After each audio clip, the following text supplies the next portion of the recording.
Why is that? When it comes to payday, you're wondering why your hard-earned money disappears. Because it's payday, you hang out with your friends, and as the days go by, you watch your balance, and soon enough, you're just hanging on until the next paycheck. So before you swipe your card on an online shopping spree, pause for a moment. Let's talk about something far more rewarding than a new wardrobe or a new Gucci bag. Let's build a solid payday plan. In this video, I'll share my 7 steps after I get paid. We are all in different seasons of life, whether you're building a house, saving for a college fund, or tackling other goals. Let me tell you, it can be stressful if you don't have a payday routine in place. If you're new here, my name is Robie. I've been a nurse here in New Jersey, and on this channel, we talk about tools and strategies that can help us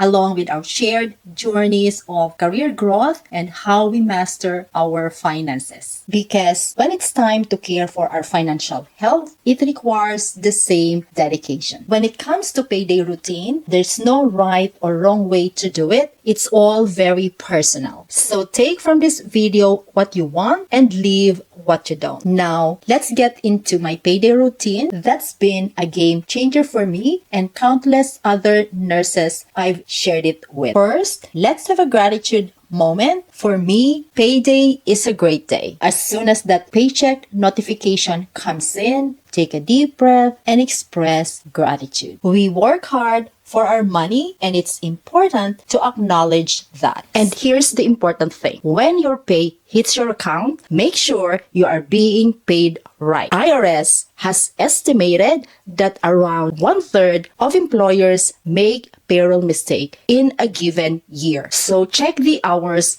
that you work and make sure you are being paid the right amount. Step 1. Know your baseline or your reference point. Understanding your current financial situation is the foundation of creating an effective strategy. It's what allows you to set achievable money goals and create a roadmap to success. Evaluating your current situation goes beyond crunching numbers. It's about putting numbers into context, how they compare to your past finances, align with your future aspirations, and reflect the economic environment you're navigating. For instance, inflation rates are high, making it harder to save or maintain the same standard of living. Money behaves like time in Parkinson's law. Just as tasks expand to consume all the time available, expenses tend to expand to consume all income available. Let's equate Parkinson's law around payday. It often feels like you have plenty to cover your needs. However, without careful planning, that money quickly gets allocated to immediate bills, discretionary spending, and impulse purchases. Before you know it, your balance dwindles to zero, leaving you waiting for the next payday. Let's dive into the second crucial step, allocating funds for your needs. While you require a house, you really don't need the most luxurious apartment or the largest in town. Here's what financial advisors tell you. Pay yourself first. Divide your paycheck into 50-30-20 rule. 50% for needs, 30% for wants, and 20% for savings or debt repayment. That doesn't work for me. In 2023, the average inflation rate in United States was 4.1%. The cost of living these days is unbelievable. Everything is so expensive, and with inflation piling on, it's like, how are we supposed to keep up? This is what works for me. 60, 15, 20, and 5 rule. Here's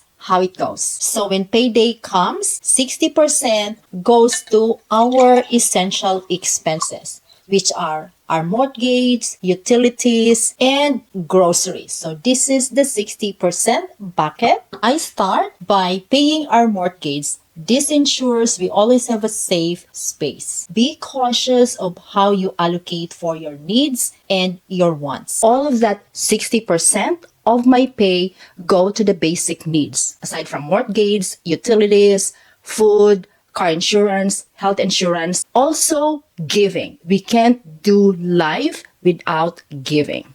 It doesn't have to be the big amount. It can be a small amount as long as it's coming from the abundance of your heart. So pay your bills first, your needs before your wants. Step 3, I allocate 20% for credit card debt repayment. I paid off my credit card. I allocate that amount for educational loans. If you have high interest debt like credit cards, allocate an additional payments so you will be debt free faster. If you have 10,000 credit card debt with a 25% interest rate, the monthly payment would be $277, $3,333 per year. The money that you are paying off for the credit card interest can go to additional savings and investment for the future. Step 4, the solution fund, which is your emergency cushion. Save $2,000 as fast in a separate savings account while you're still paying your credit card debt. With the inflation and increased prices, you need at least $2,000 right now to save up for emergency fund so you don't rely on your credit cards. Once you paid off your high interest credit card debt, aim to save up for 1 to 3 months solutions fund and put it in a high yield savings account, because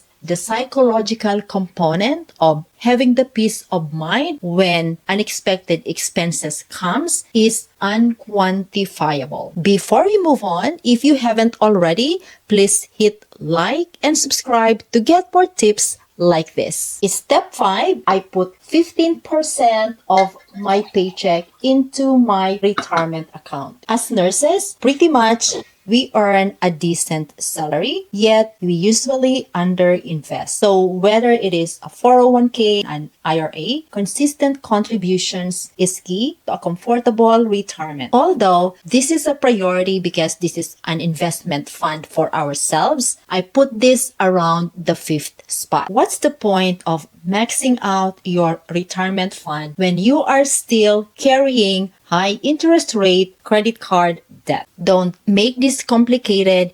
You can start at any amount you are comfortable with. In the beginning, I was only able to save 5%, then I increased it to 10%, and now I am able to at least max out my retirement contribution. This sets the tone of having a positive mindset of funding your retirement, no matter how small to start. It definitely depends in where you are in life situations right now. Once again, I'm automating everything. It makes it so easy. Create steps that will redefine your approach to managing your nursing salary. The key to our financial success lies in being intentional with our money. Without a clear path, however, you risk spinning your wheels, working hard but making little progress. By consistently allocating a set amount, you can ensure your money works for you, paving the way, helping you build wealth. Step 6, set aside a small amount for a specific goal. 5% is allocated for my entertainment and